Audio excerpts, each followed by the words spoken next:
one. So basically, that's how you get feedback. Once you get so you can do that, 1, 2, 1, 2, so 1, 2, 1. You learn to move around the bag, keeping your elbows in, turning your shoulders, turning your feet out.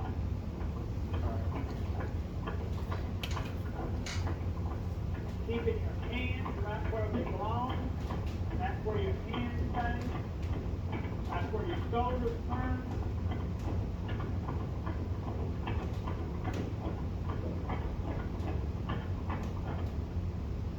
That's how you do it. There is nothing magic to hitting speedbag.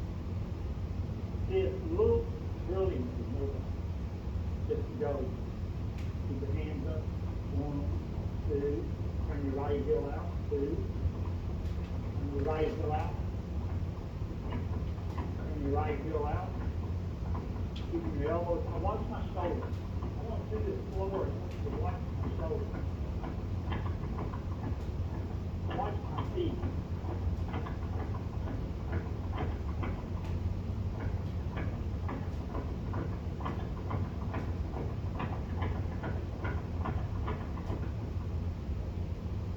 Now I can take a little bitty speedbag and all that stuff.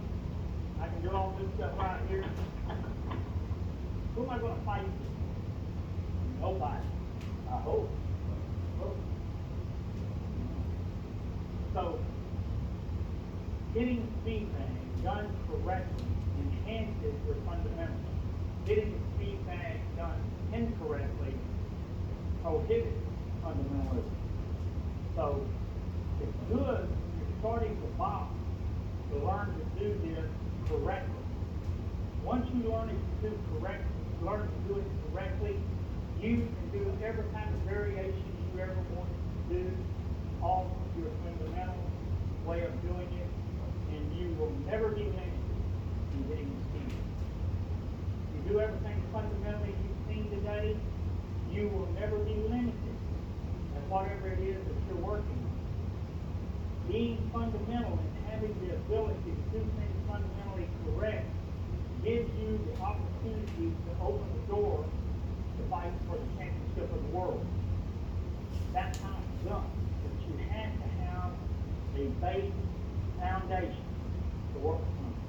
Today, you got that. Today, you got that. So, I'll close with saying this is a very simple bag.